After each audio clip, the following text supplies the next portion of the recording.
All right, Stephen, or should I say Coach Stephen, because you Yes, have sir. now completed the Carnivore Certification Program. A member of our Carnivore Certification Program. How are you? I've never, this is my first time seeing you. It's good speaking with you. Yeah, fantastic. It's awesome to actually speak with you and see more than just you on the TV talking at me. Yes, Yeah, that's yes. awesome. No, yeah, it's good talking to the coaches in the program, ones that have passed the program and have had a full experience with all the material in there. What are your thoughts on that, by the way? If I can get your thoughts on that, how you enjoyed that, what you thought, what was your favorite part of it, stuff like that.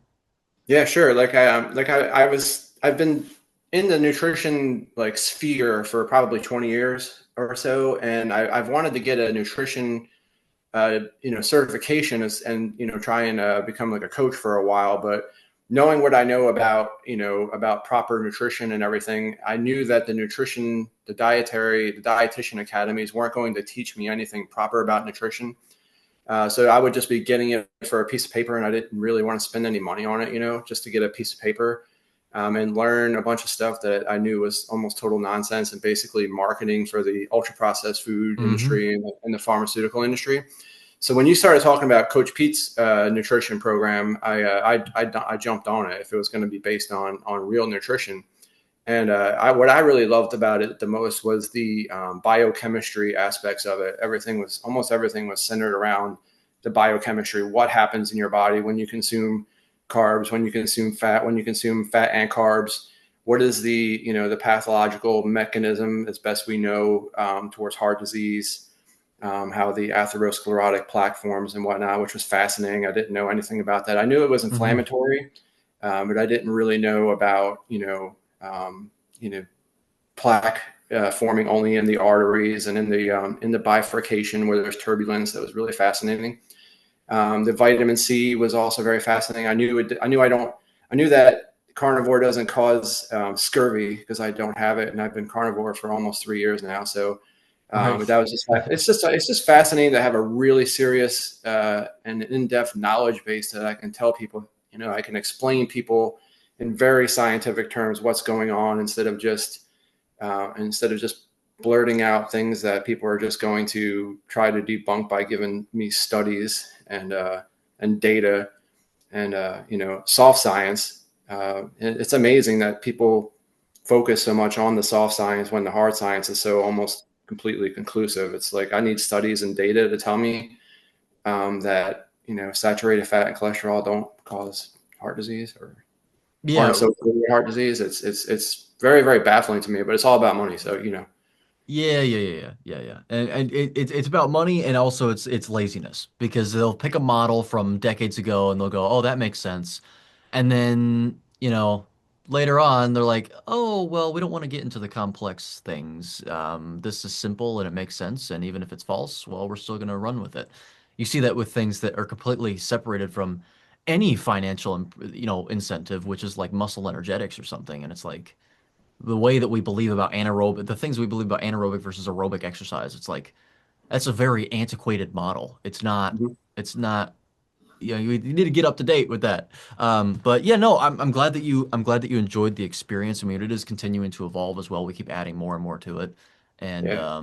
yeah, no, that's a good perspective. And speaking of perspectives, I want to have you tell your story about how you arrived at Carnivore, and your experience with it in your circumstances, because I believe that you're going to bring an interesting perspective that I want to elaborate more on, that I don't we don't we see less of, compared to the amazing miracle stories of like curing incurable diseases. You bring a different perspective, but it's still important. So I want to give the floor to you, and tell everyone how you arrived at Carnivore, what your experience has been, and all that stuff. Sure, it's just been a journey. I would say the seed was planted probably about 20 years ago. I was on a CrossFit message forum back before we had Facebook. That we had message forums and like chat forums. And one of the some guy on there was absolutely getting lambasted because he said that cholesterol was not associated with heart disease. There was no causal connection between cholesterol and heart disease. And he also said that, your dietary cholesterol doesn't really affect your serum cholesterol. And I was so mad at him for saying that I literally wanted to fight him. It was like, of course, cholesterol causes heart disease. I mean, like, it's almost ingrained into our cultural DNA. But and that just kind of planted a seed. I didn't latch onto it right away, but certain events started like just kind of culminating. So in my 20s, I started to notice, especially when my grandmother died, that a lot of my family members were dying of heart disease and cancer. So it was like very prominent in my family line. And I was a little bit worried about that. So, and then the way my grandmother died on my dad's side, she died of stomach cancer. And my dad and his sisters were with her when she died, and it was a traumatizing experience. I won't describe it here, but the way she died was absolutely horrific, and they were traumatized, and they were shaking, and they were just absolutely just devastated by the experience. And I was like, man, I don't want to die that way, and I would never want to do that to my kids. And of course, being in my 20s, I was still very wayward, you would say. And it's really hard to think about your mortality when you're young like that. You're invincible, you're immortal. So probably the next 10 years after that was spent partying. I lived on the East Coast in Atlantic City, which is a 24-hour city, kind of like New York. They have the casinos. There's no curfews. The bars are open 24 hours a day, 7 days a week, the clubs.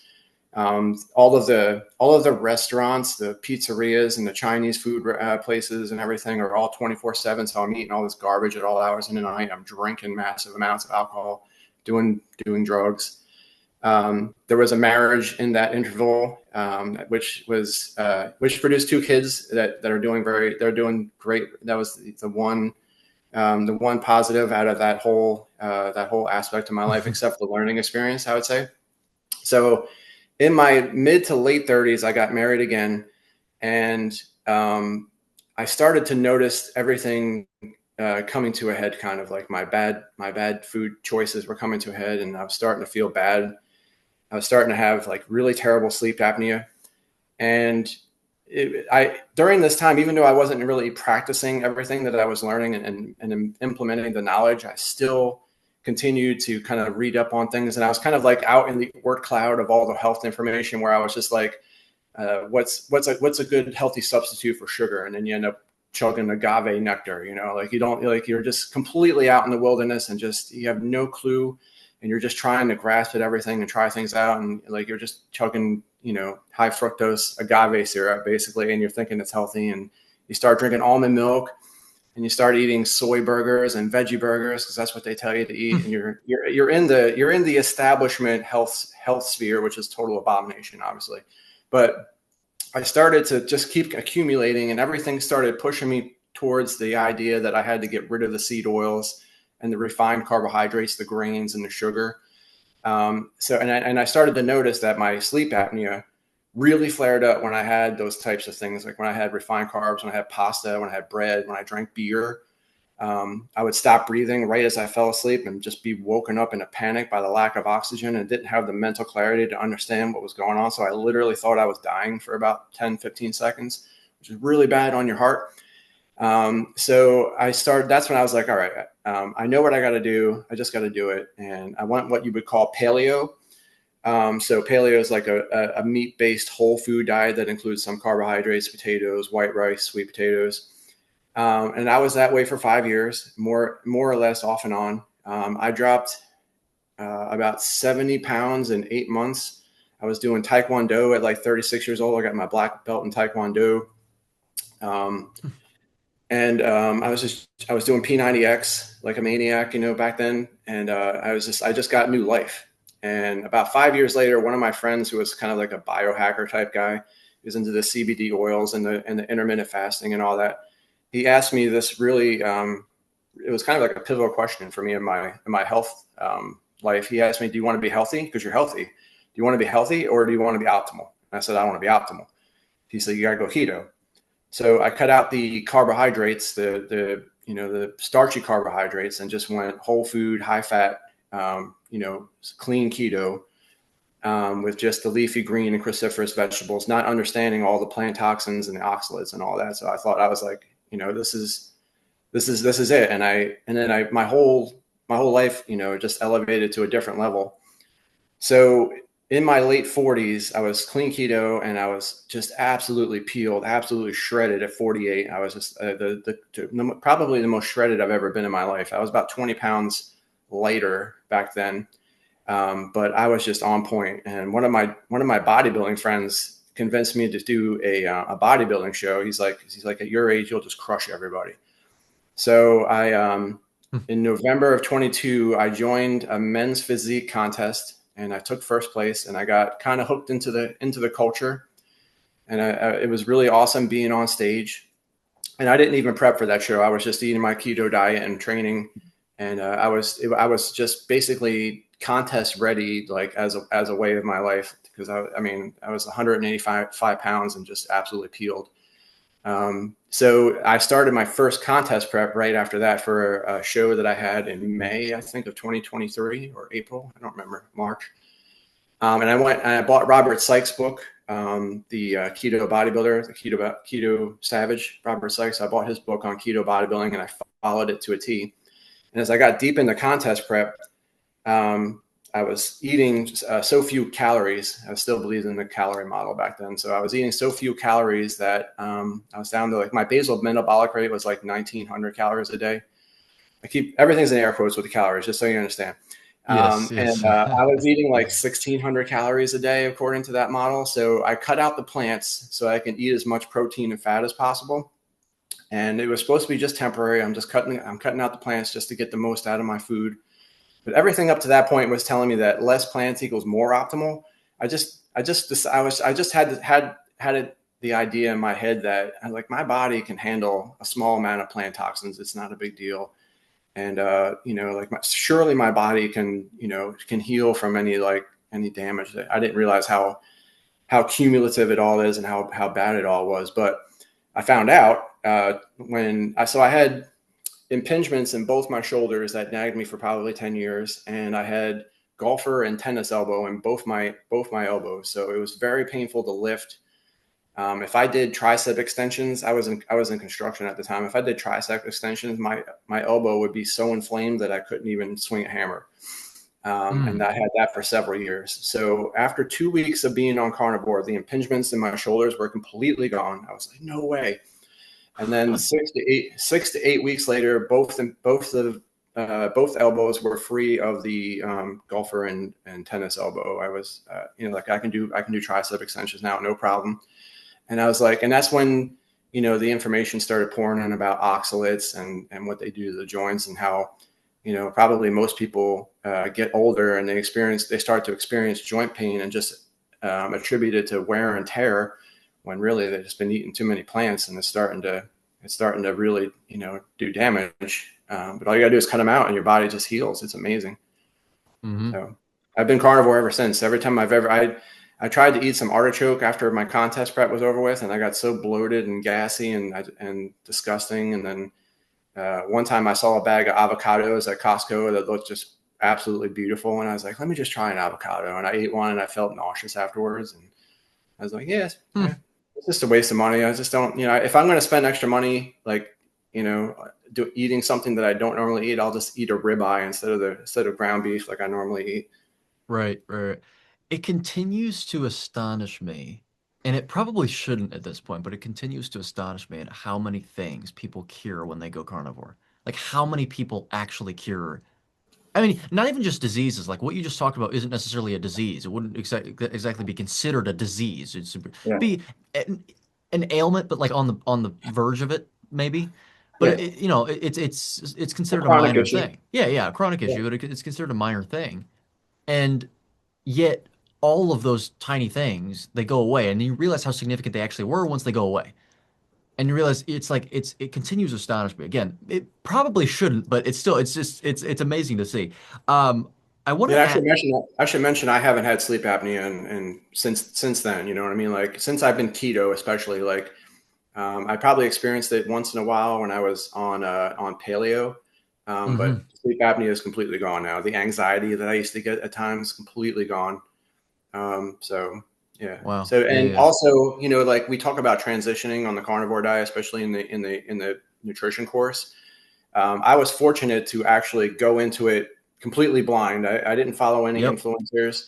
I didn't read any books, but I transitioned to it so smoothly over so many years that I didn't experience any oxalate dumping, or I didn't experience keto flu or any problems with electrolytes. The biggest issue I had is when I stopped eating carbohydrates.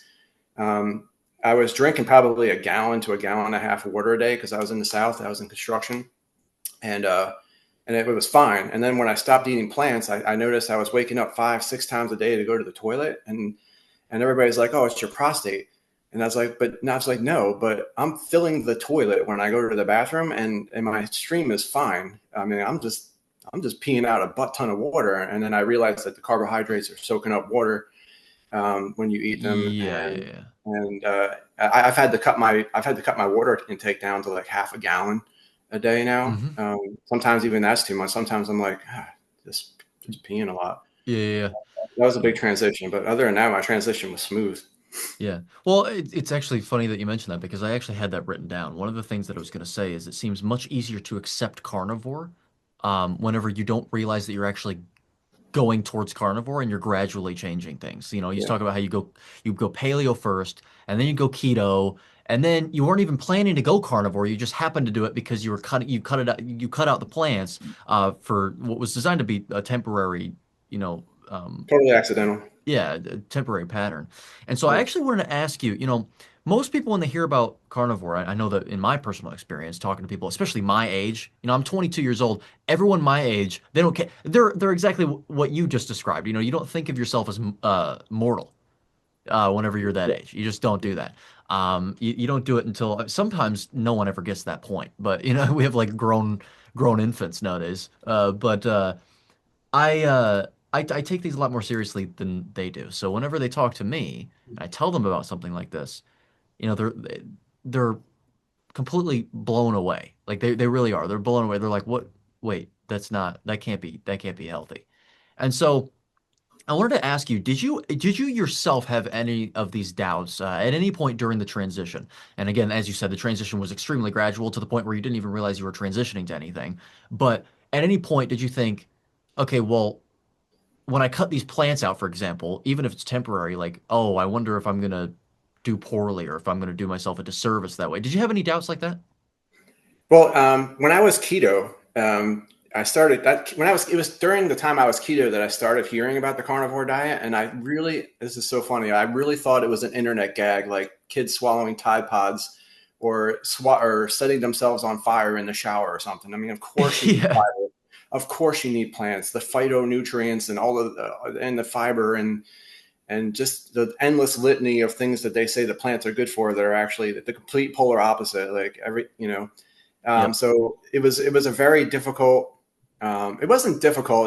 But it was like, but like I said, everything just kept pushing me towards less plants being more optimal. I had a friend of mine who suffered from terrible autoimmune issues, kind of like a Michaela Peterson type case, where she was just absolutely miserable and on all kinds of medication. And she had heard about carnivore, and she went lion diet, like really strict lion diet. Hmm. Only the the best cuts of pasture raised, pasture finished beef and salt only. And she completely just eliminated her dependency on medications and cured herself.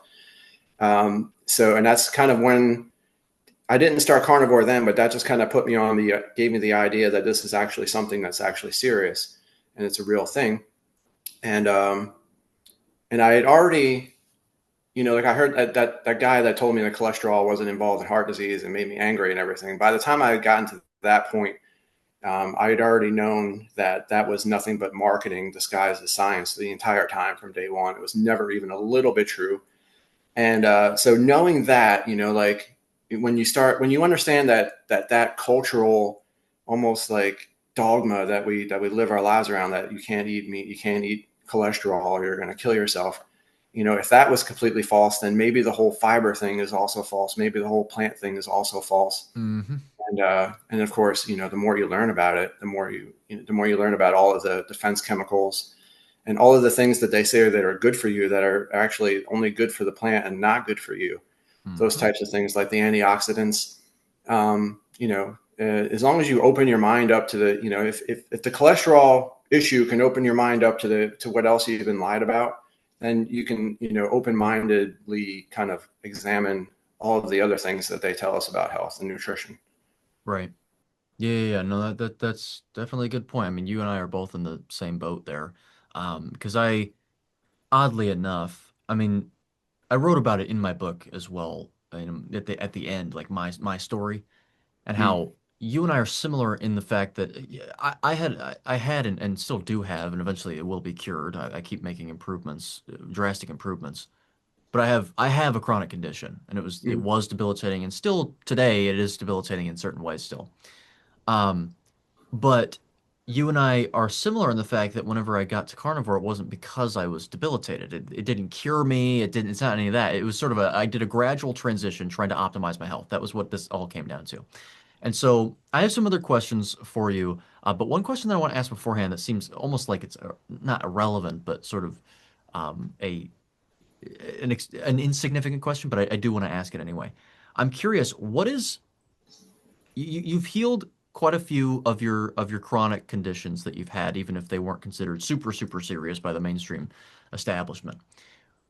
What foods gave you the biggest problems? You know, you said that you cut out quite a few things. You cut out seed oils, you cut out carbohydrates, refined, and also just total carbohydrates in general, fiber. You know, what problems did all those things give you particularly, that were specific to them? But most importantly, ultimately, what's the biggest problem for you? Was it the fiber? Is it the carbs? Is it the seed oils? What is it? What is it for you? yeah, like I said, I think the seed oils and I'm not sure if there was a seed. I'm not really sure what the mechanism that was going on that gave me the sleep apnea in particular. But I just knew that if I ate a hamburger helper meal, or I ate if I made myself some big ziti, or if I even like I was eating like Ezekiel bread, because Mm-hmm. Ezekiel bread was healthy, Yep. but I would still get the sleep apnea if I made myself sandwiches with the Ezekiel bread, or the onion rolls. I used to like to make my breakfast sandwiches with, like it was just it was definitely the refined carbohydrates, or the grains, but those are usually paired with seed oils a lot of times. So I'm not really sure if the seed oils played a role as well. I just really noticed that it was particularly the high grain carbohydrate meals were giving me the sleep apnea, and I don't really know why, because it wasn't. There's two types of sleep apnea, I believe. There's the where you get the blockage, and then there's something called central sleep apnea, where it's like a nervous system issue. And I'm pretty sure I have the central issue, where it's a nervous system issue. So I think something with the carbohydrates and the seed oils was getting into my brain, and kind of making it go haywire. I know that there's a connection between the gut and the brain. It's called the vagus nerve, I believe. Mm-hmm. And so I don't know if that was what it was, or it might have been the leaky gut, causing an autoimmune response. I don't really know, but it was definitely the grains most of all.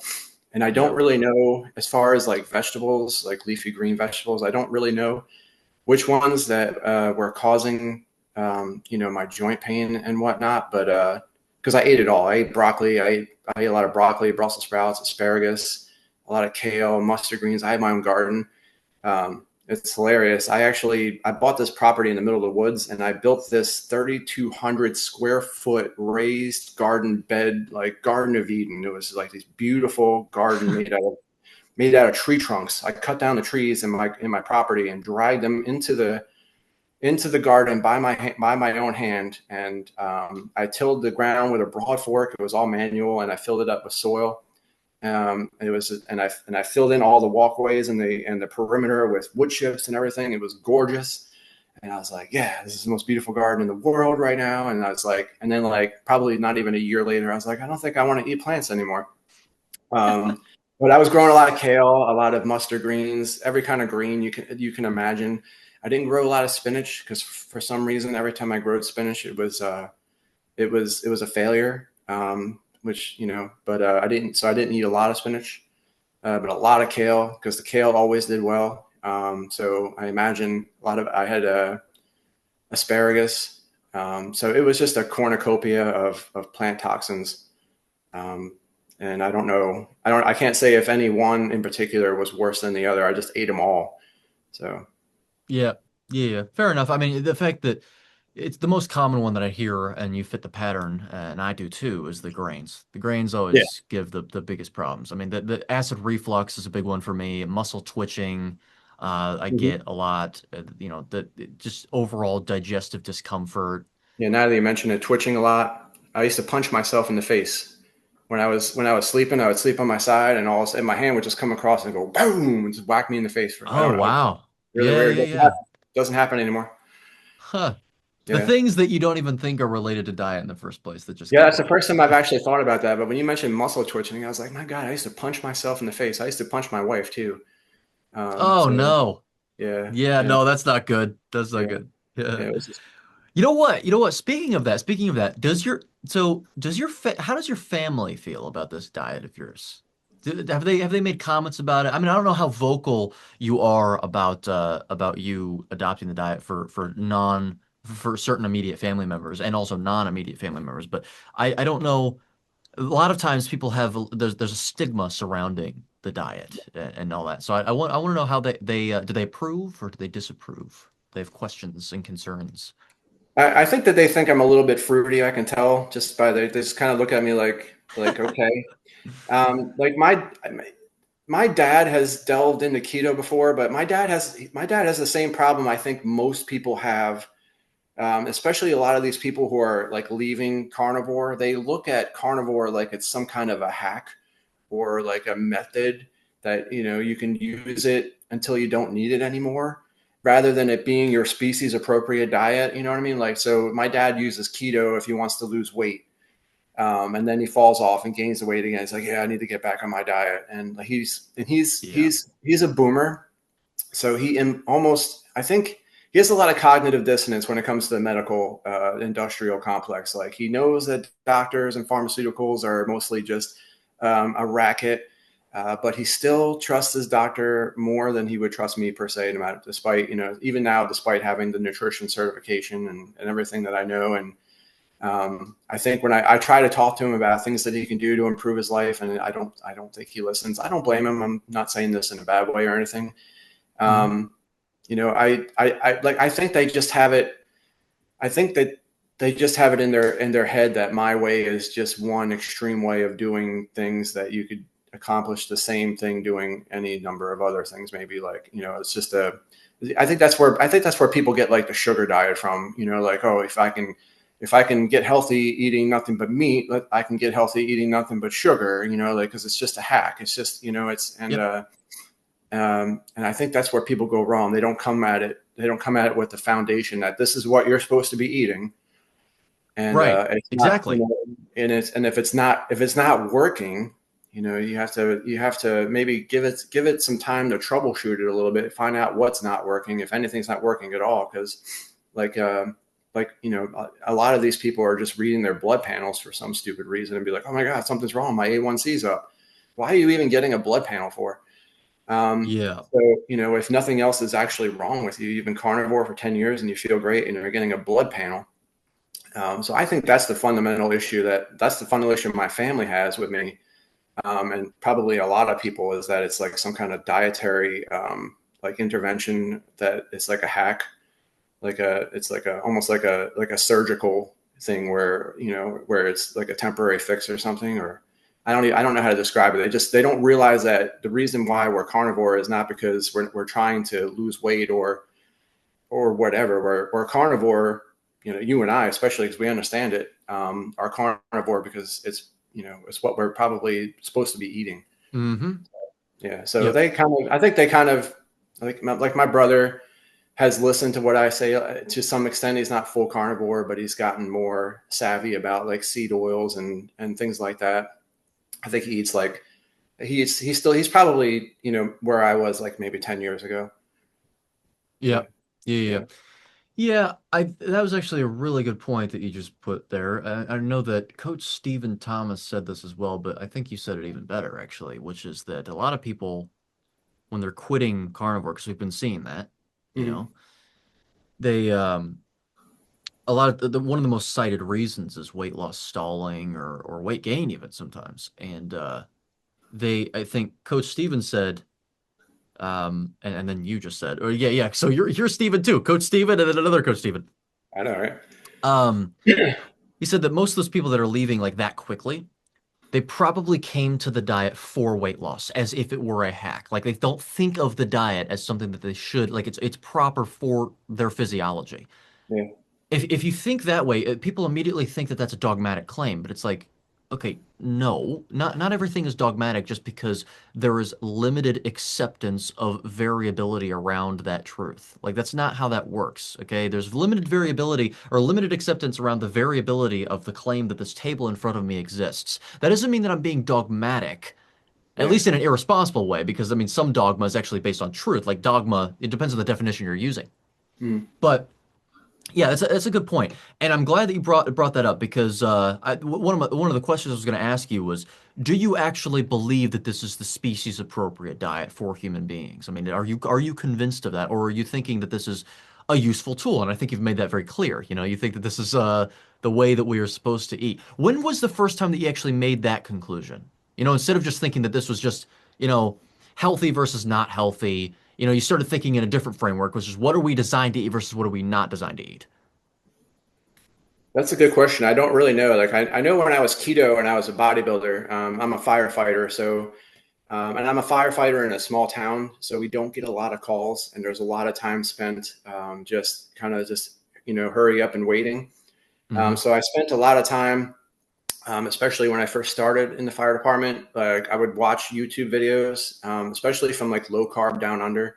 And I was like just scooping up like, presentations on like fiber and low carb and metabolism and all that kind of thing. And I really started to get the idea that the less plants I eat, the more optimal I'm going to be. So I really had that in my head for a while. And I don't know. I feel like if you're more optimal on a certain way of eating and less optimal, the further you get away from it, then you're probably gravitating towards what you're supposed to be eating the most.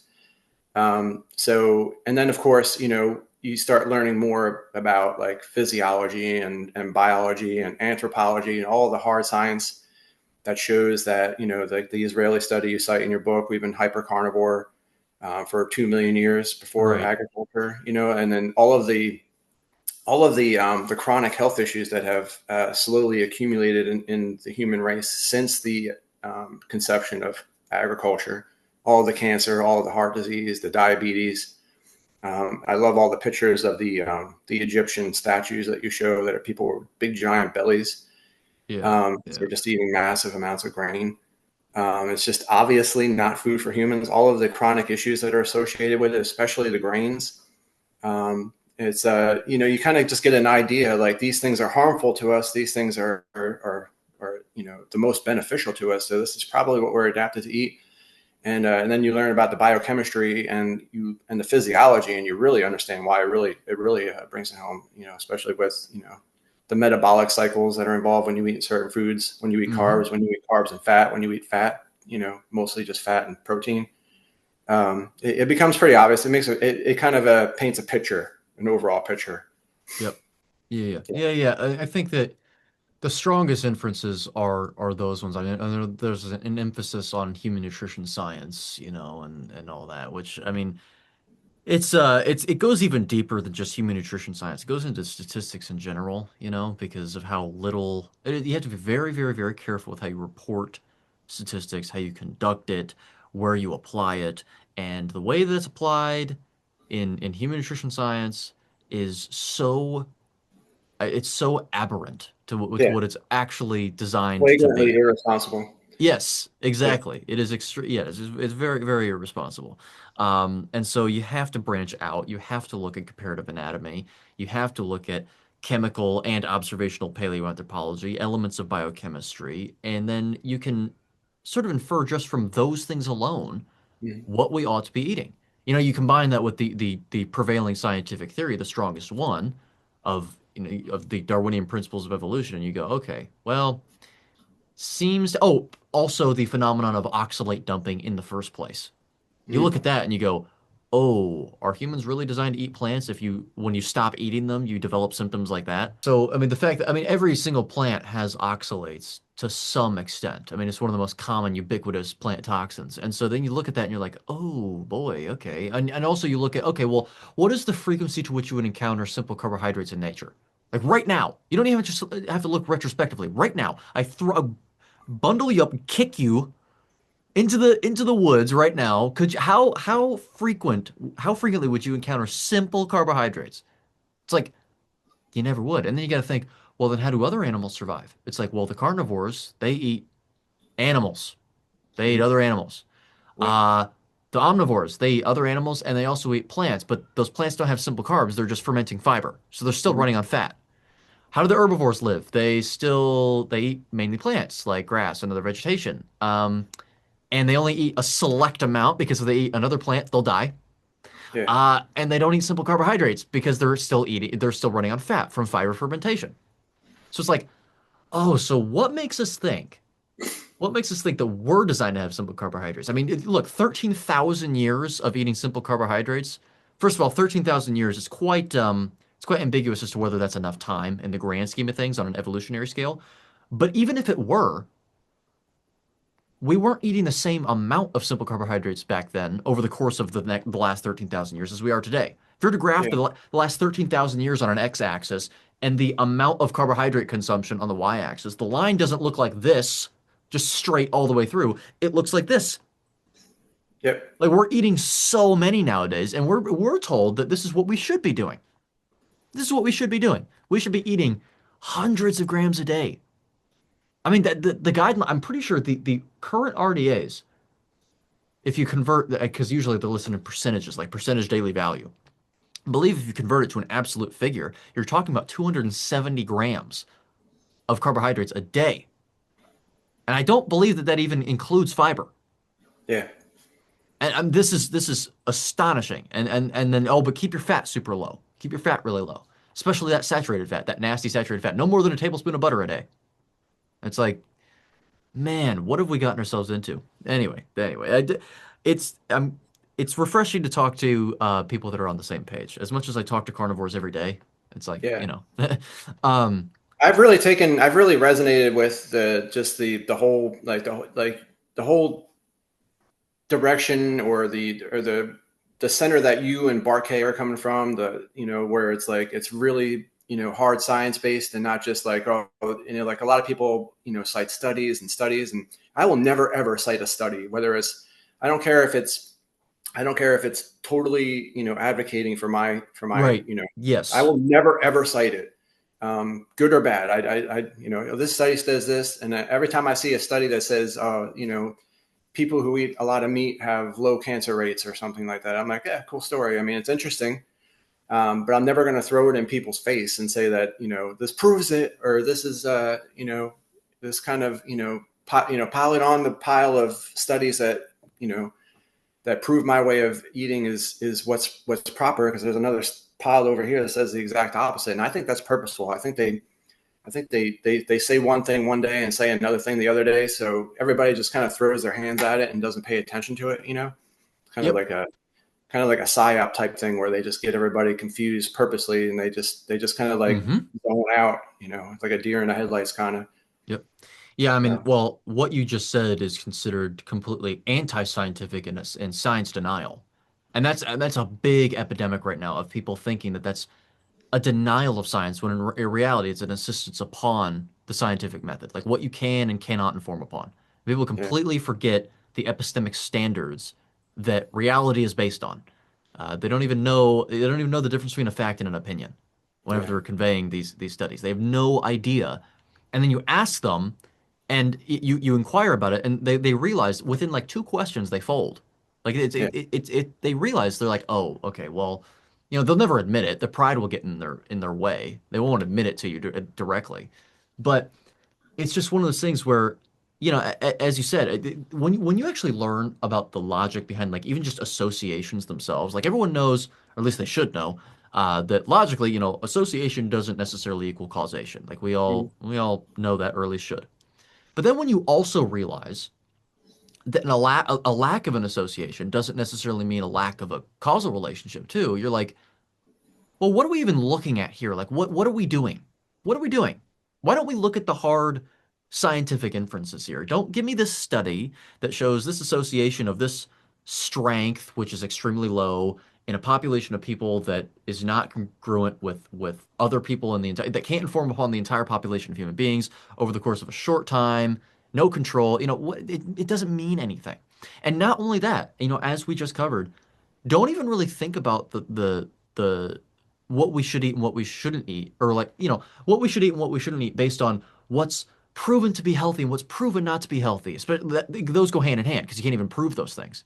But Yeah. even if you could, it's like think about it in the context of what we're designed to eat and what we're not designed to eat, and then it's a completely different story. You get a completely different story. If you were to try and construct the optimal diet for human beings according to strictly human nutrition science and what the best inferences there point to, you would be on a Mediterranean diet, or what they consider to be a Mediterranean diet. Like you would be on a Mediterranean diet. Yeah. And it's like, is that better than eating Twinkies and ding dongs every day? Well, sure, yeah, absolutely. But we're not looking for what's better than something else. We're looking at what the most optimal is compared to harder inferences. And people, I think that's actually the biggest culprit for people not approaching carnivore. Yes, there's also the idea of, there's been so many diet hacks that people are so jaded against any diet. So if it's something like carnivore that's extreme, a strong deviation away from the norm, then they're gonna write it off. They're going to. That's just it's because you're guilty by association sort of thing. But also it's because people don't know how to think that way. Yeah. Like yes, it's years of propaganda. Yes, but even if they've gotten through the years of propaganda, like they're in the alternative health space already. Mhm. They're maybe plant-based. A lot of times you even then, like once you go to the Dr. Gundry style diet, that's what I did, lectin free. You've already gotten past the whole like you're already sort of in the alternative space. Yeah. When you've acknowledged lectins and all this stuff. Those people still do not think about diet the same way we do. They don't Yeah. think about it. They like, oh, you know, what we're evolved to eat versus what we're not evolved to eat versus what's healthy versus what's not healthy in the area of human nutrition science. They just don't understand it. That's the biggest. I think that is the biggest wall to break through. I don't know what your opinions are on that with talking to other people, about this way of eating. I think that's all been done on purpose because if you really scientifically, get to the bottom of the issue, what is most indicated for us to eat, and it becomes really simple, and they can't profit off of that. Like no one's going to profit. Yeah, I'm a coach, and I can maybe make a few $100 off of you teaching you how to carnivore, how to transition, and all of that. But that's nowhere near the amount of profit that's involved in the pharmaceuticals and in the whole medical industrial complex. So they have to convolute it and turn it into this big giant galaxy of gobbledygook, rather than just saying eat what you're supposed to eat and you will alleviate, for the vast majority of people, you will alleviate the vast majority of your health problems, without medical intervention, without medication. It'll put the entire industry out of business, basically. So they purposely have to convolute it, and the propaganda teaches people to worship science, worship the white coat. So Hmm. most people think they're just stupid and that they're unimportant. You didn't go to medical school. What you got your degree from YouTube or whatever. When the entirety of all human knowledge is basically on the internet. I can learn just as much as any doctor going to medical school.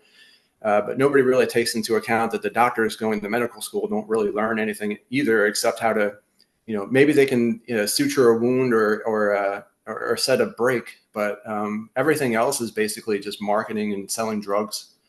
And it's too simple. It's too simple. Just eat what you're supposed to eat, and you will probably reverse and heal from a great deal of your issues. I mean, we see it. We've got legions of people who've done it, and there's no profit to be made off of it. You can't make money off those people. And I think a lot of people also take themselves a little too serious as humans because we're the most intelligent species in the known universe. So they think that anything simple is probably too simple and it has to be complex. We got to figure it out. We got to Hmm. really dive into it and get into the complexities of it all. And all you got to do is eat what you're supposed to eat. And Right. another problem with that is that everything that you're not supposed to eat is highly addictive, highly addictive. Hmm. All of these refined carbohydrates, they literally hire chemists to make you addicted to their food. The artificial flavors, artificial sweeteners, the chemical flavor enhancers, they're all highly addictive. And you're basically just walking around in an open drug den that's called society, and everybody's addicted. And you're like one of the only clean people in the whole drug den, and you're trying to get everybody else to give up the smack, and they don't even look at it like drugs because it's marketed as food. It's all marketing. Yep. Yeah, yeah. No, I agree with that. And it's not a reality that I accept lightly. I mean, I question everything, including because I mean, just a few years ago, what this rhetoric would have been considered a conspiracy theory. Mm-hmm. Oh, it's all conspiratorial. And we live in a time now where I think the pendulum has swung in the opposite direction, where now every single thing is a conspiracy. This is my philosophy. Question everything, because we should, Mm-hmm. including the conspiracy theories. I don't like accepting things very, very easily just because they are contrarian. The problem is all of the evidence points directly to what you just said Yeah. in every single situation, like every single time, every Mm-hmm. single time. And it's a real shame. And I think we're also in a situation where you've built up this empire. It's kind of hard to tear it down from there. It's set up. We're stuck in it. You know, you're stuck in the wheel. You know what I mean? And so, I mean, we're doing it. We are. I think we're making progress, but we need to spread the message farther and farther. You know, it needs to be promulgated even more. We got to be relentless with it, which is why I'm glad to see that you are now adding to the pool of coaches. One more, you know, because there's a big demand for people that actually know what they're talking about to help people that don't that are kind of lost in the chaos, you know, like what everything that they're hearing, all the conflicting messaging, precisely as a consequence, or really not least because of the fact that human nutrition science isn't science. So what you can do is you can basically just conduct a study the same way that someone else does and find the exact opposite result that they did because it just depends on the population you're studying. It depends on so many different things. And so there's so many conflicting messages. People don't know what to do. And so Yeah. some guidance from educated individuals is important. Getting to your specific diet here, I mean, we know that you're carnivore. We know you've fixed a lot of your problems as well. What do you eat? What does your carnivore diet look like? You know, the carnivore diet isn't the carnivore diet as we know. You know, many, Obviously. yeah. So what do you eat and how frequently do you eat? And, you know, what does your diet actually look like? Sure. I fully believe that the ruminant animals are the most appropriate for us to eat because they have the most nutritional value and the high fat content. Um,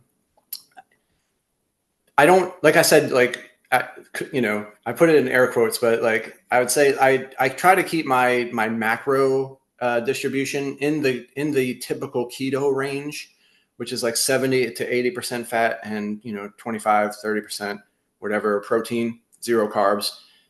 Except the carbs that are in eggs. I guess there's like zero point 0.6 grams of carbs in eggs. I was very upset to find that out. Just kidding. But I have 20 laying hens out in my backyard there. So I eat in the morning. I'll have about 8 ounces. I'm sorry, 8 ounces of about 85-15 ground beef with Mm. 3 whole eggs and 3 egg yolks and about 2 tablespoons of butter. Um, I need to remember.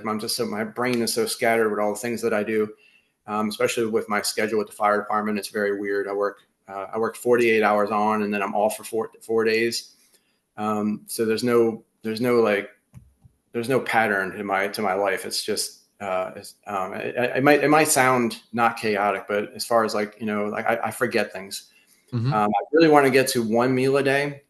I've tried it a couple times, but I found that I was a little bit hungry when I was going to bed, and it made me a little it gave me a difficult time sleeping. I don't know why it is with me. Like maybe I'm just not like adapting to it, but I don't do well with fasting. Usually if I fast for like 24 hours, I get real nervous and kind of like anxious and antsy, and my stomach's kind of doing flips or whatever.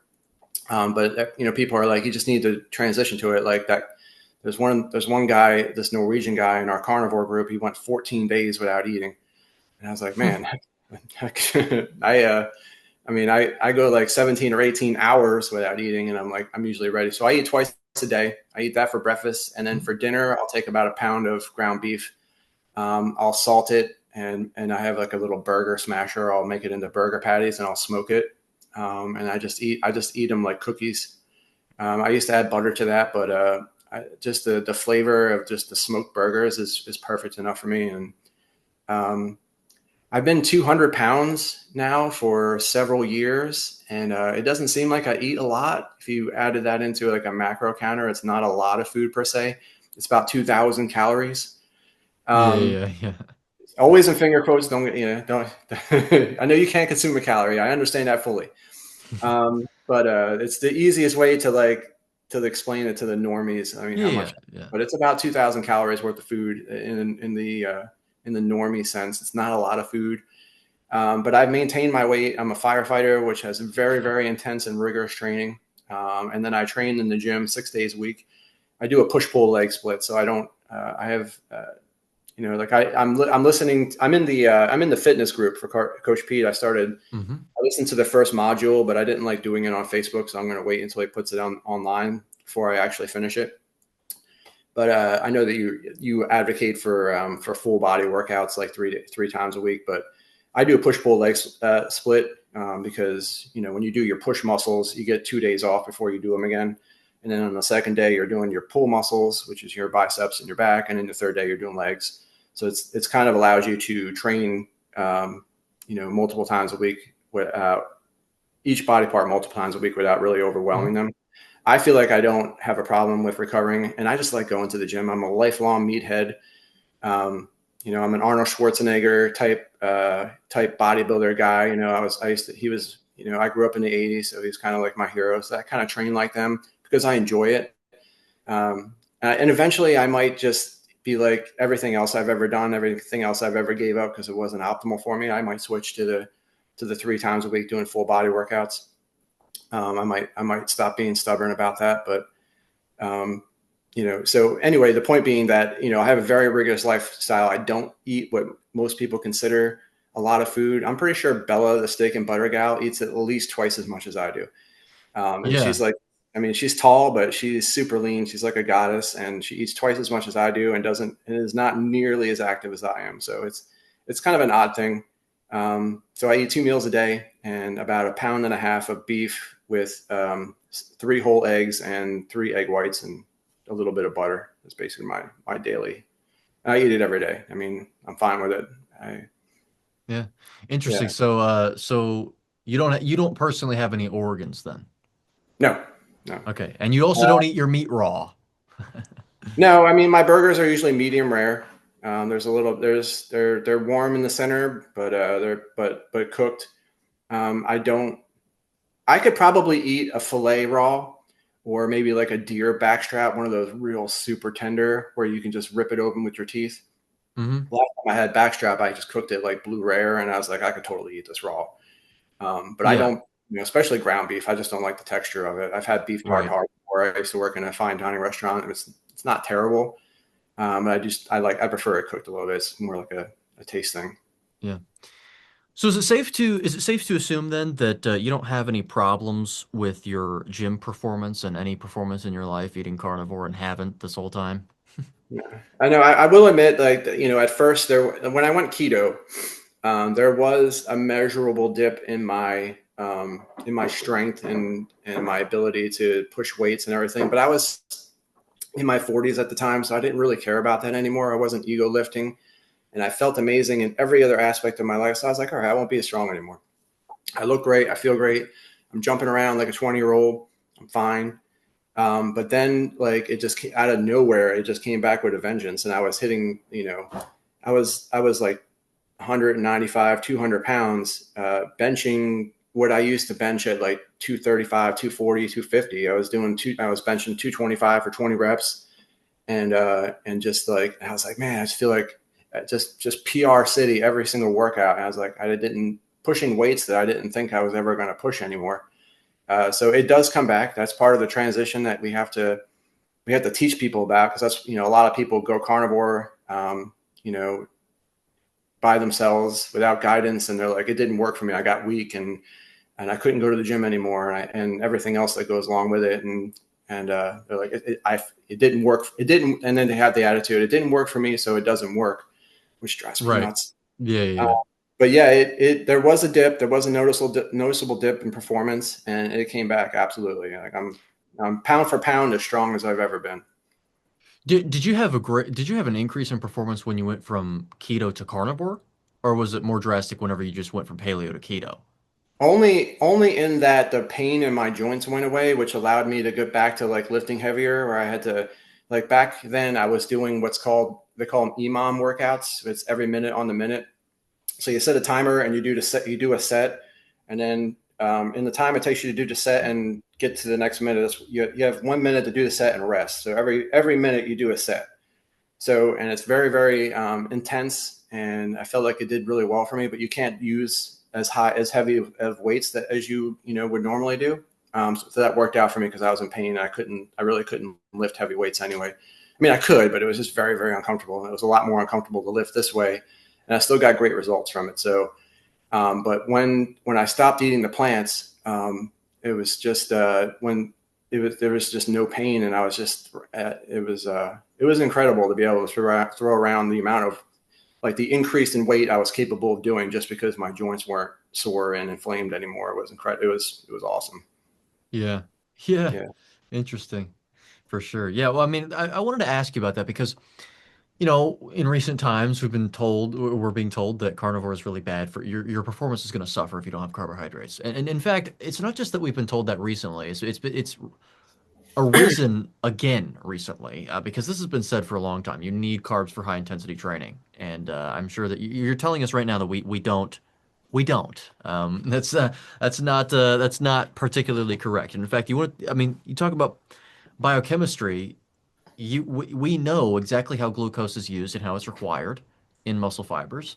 We know that you use more glucose per output whenever you're in high intensity training. But we also know that our efficiency for gluconeogenesis, especially when you're fat adapted, is high enough to meet that demand. You don't actually need the exogenous inputs. In fact, if anything, what you'll do is you'll carb load and then crash really badly afterwards. I don't know if you have any experiences with that, because I know people that have done exactly that. And then one of the things that happens is whenever they cut the carbs out, they sometimes they do have a dip in performance. Sometimes it's immediate the gain in performance, and they don't have a crash. The energy levels remain steady afterwards. So, I did want to get your perspective on that because I don't have as many people. I don't hear as many people talking about the benefits of it when you're not exactly. You don't have to be to the point where you're bodybuilding, but performing at high intensity. So, it's good to hear that as well, so that we can you know have some more debunking of that myth, because that's a really prevalent one. People still believing, again, though this diet's only good for certain contexts, you can use it as a tool, it's a hack. But if you, Yeah. but if you want to get to a really great physique in the high intensity training realm, you can't. Oh, you got to have some carbs. You got to have some carbs. So anyway, I'm glad that you said that.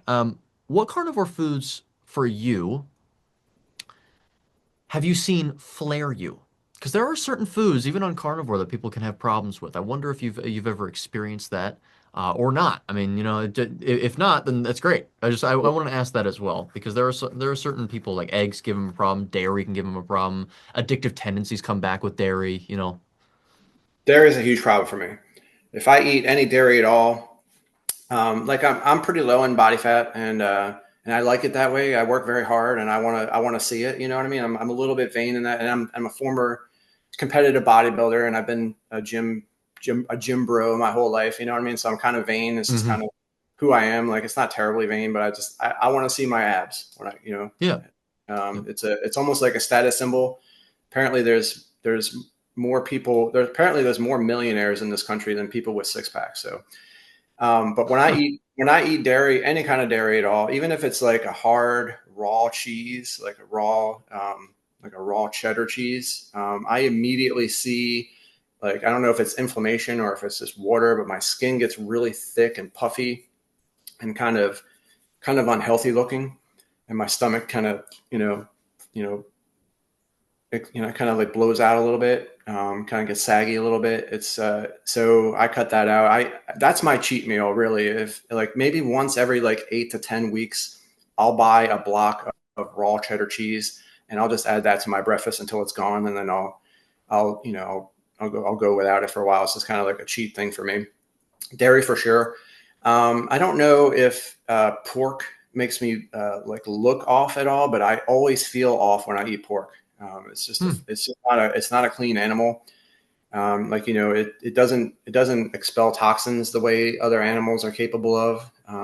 And industrial pork, what it's fed, is just a total abomination. So all of those toxins and everything that it consumes, the way I understand it anyway, ends up in the fat and the muscle meat, and then you're consuming them. So I have a feeling that's why I feel kind of off every time I eat pork. It's delicious. But like I said, like beef or ruminant animals are always king. So even though pork is delicious, bacon's delicious, and chicken's also delicious. Probably my favorite thing to eat taste wise would be bone-in, skin-on chicken thighs that I cook in the air fryer with the super crispy. When you get the skin crispy like a potato chip, I love that. Yeah. But chickens are monogastric, and those types of animals in particular are, as far as in my market, I can only get them online. And pasture raised chicken and heritage pasture raised pork are enormously expensive, way more expensive per pound than beef, even super high quality pasture raised, pasture finished. So and it's far superior nutritionally anyway. So I just stick to it. I just eat beef. Sometimes I get bison. It's coming up on deer season, so I'll be happy to eat all the deer I can get my hands on. But I really try to stick to the ruminant meat, because chicken. I don't think chicken does anything to me. I don't notice anything on chicken except the fact that it doesn't really leave me satiated very very very well. Yeah. Even fattier cuts, and like I said, nutritionally inferior. So I mean, I might eat that once or twice a month. Yeah. No, I have the same experience with chicken. It's not satiating. It's Yeah. not at all. Like Even the thighs, even the dark meat thighs with the skin on, it's just like, man, I'm starving. yep, yep, Yeah. exactly. Yeah, yeah. I guess the final question I have for you, is we've talked about how, your family kind of looks at it a little odd, the diet. Have you happened have you happened to actually convince someone of this way of eating before? Or has that not yet happened quite yet? I think at the fire department, which in southern Mississippi, in this town, it's everybody, but the fire department is particularly horrifying watching my coworkers eat the way they do. And they know that I'm carnivore, and they know that I'm super, fundamentalist when it comes to the food. So they're always like, "Hey, you want some pizza, Steve? You want a cookie? Have this, have some cake." I'm like, and we just laugh about it, like they know, like they're amused by it, but they don't, but I'm not super dogmatic. I'm not like, I don't get in their face unless they ask me. I think that's super, super important. Like I let them do what they want to do, and they know what I know, and they know how I feel about it. And if they want to ask me about it, I'll tell them. But one of my battalion chief on my shift went carnivore. This is a good story to tell too, because it kind of explains why people fail. So he got on carnivore for a while, and he was doing fantastic. But the problem was he was eating bacon and eggs basically. He was only eating one meal a day, and he was eating like 6 pieces of bacon and like 4 eggs. And he was severely under eating, but he's like, I'm not hungry. He's like, that's all I feel like eating. And then he started losing. He lost a lot of weight, and then he started losing what he decided was too much weight. So he just completely crapped to bed and went back to just eating total, just an abomination. Just cereal and cakes and shrimp and grits and all of the awful things that we eat down here. So Yeah. that's a really good story to tell, because like I kept telling him, like, you got to eat more, even if it's a little bit uncomfortable. You need to eat more. You're not eating enough. That's why you're losing Right. too much weight. Yeah.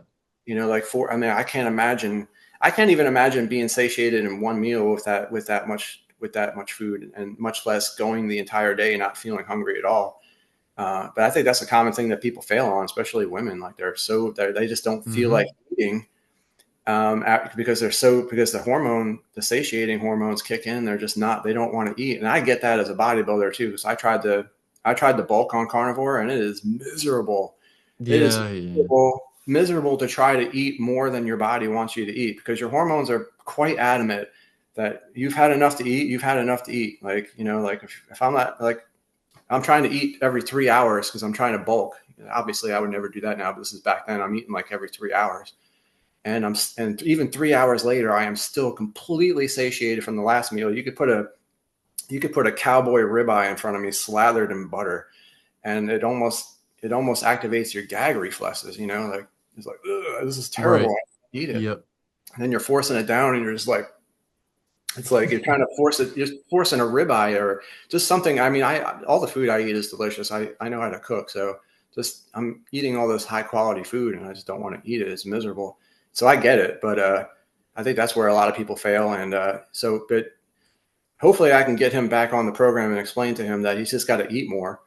And a lot of that has to do with him just being an addict and returning to his habits, and just that was just a great excuse for him to go back to eating things that he was addicted to. It's very, very difficult. I know I was off and on the wagon for 10 years before I really locked it down. I mean, I won't even, I do a meal prep service for my customers. I won't even eat, like, I love asparagus, but I won't even eat an asparagus spear. If it's like left over, I'll just throw it in the trash before I Hmm. eat it. I just don't ever, uh, not out of any fear or anything. I'm just not interested in it anymore. But, I had another person. Every once in a while, someone will message me saying that they're carnivore. I don't really know if it was me that inspired them to be carnivore. They'll just be telling me they're carnivore. Or I did have one person who mentioned that, following my advice that I post mostly on Facebook, that she got her blood sugar under control and started improving all her health markers.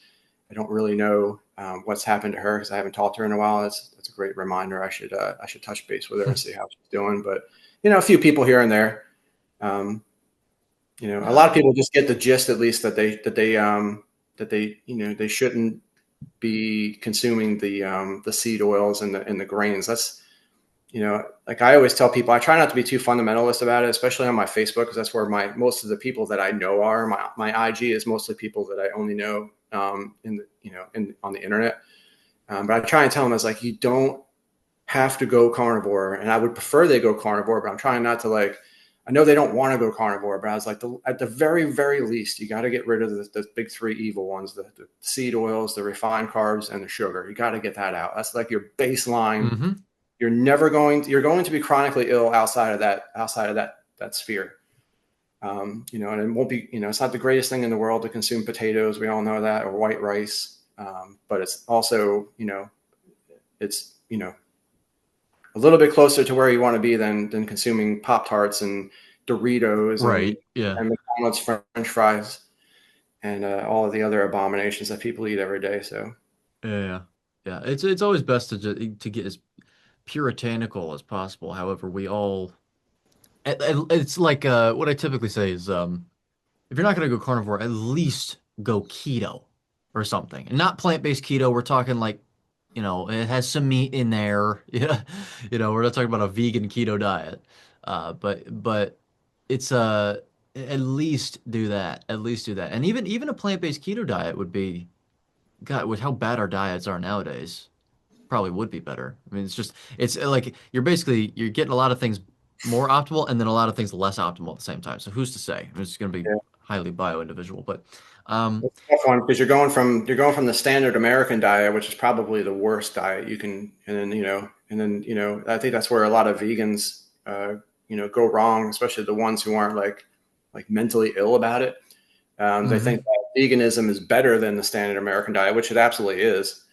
But I meant to mention this earlier, but like, better does not equal good. Like, I want to tell that to Yeah, the that's another, with the dairy people. They're pushing raw dairy on people, like it's a superfood that everybody should be consuming. And I'm like, not so fast. I can't consume raw dairy. I've tried, and it messes me up. So yeah, stop people that they should be drinking dairy just because raw dairy is better than industrial dairy. I mean, it doesn't mean that it's good, and certainly not a superfood. I mean, You know, Yeah. I don't. Yeah, I think superfood is a marketing term. I think probably Yes.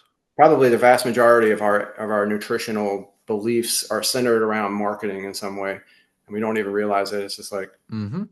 yeah. Yep. Well, Stephen, where can people find you to get a hold of you, perhaps even for coaching as well, but also, I mean, just to, increase our, to support other carnivores in the space. And then what content and what material do you post, just for reference?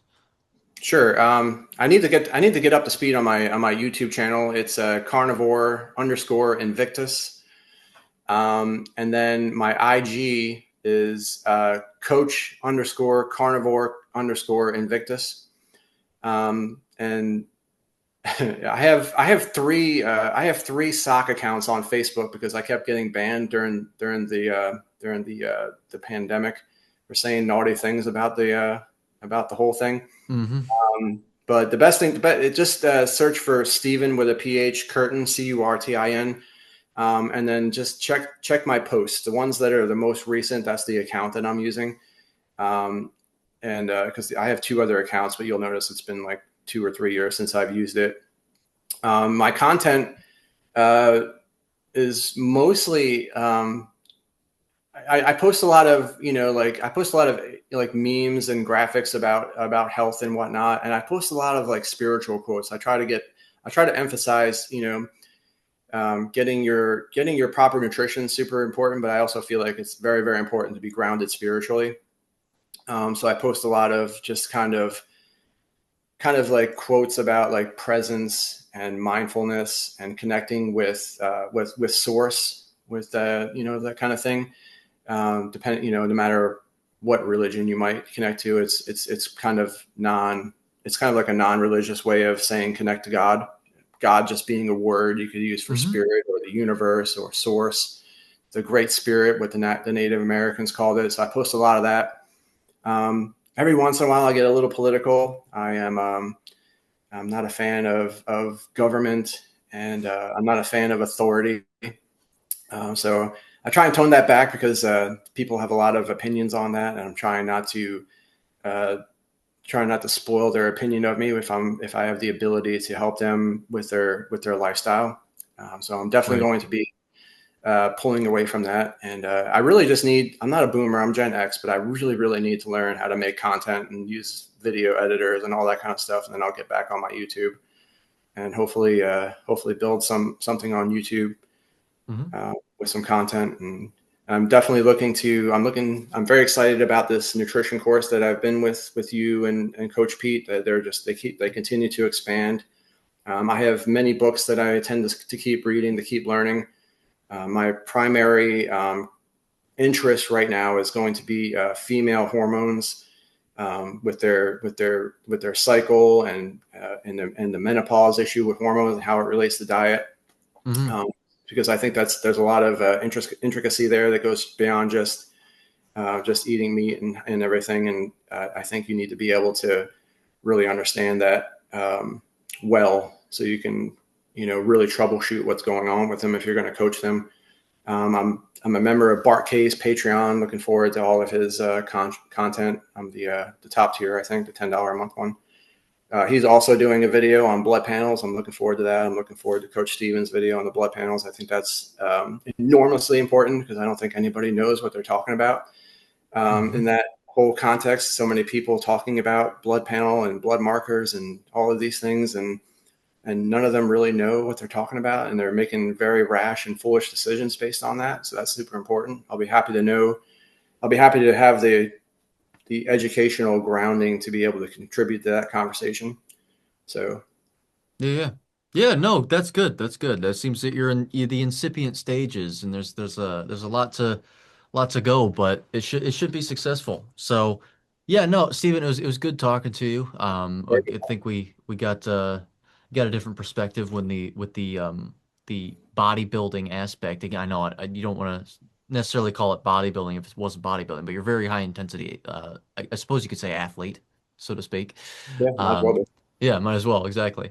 Yeah, And how carnivore isn't going to make that suffer, as well as how carnivore seems to, I mean, it seems to continue to prove that it is the best approximation to a panacea.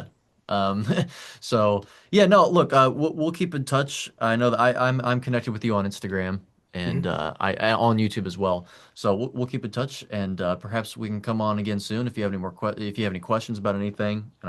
And yeah, Yeah, definitely. Great yep. talk, man.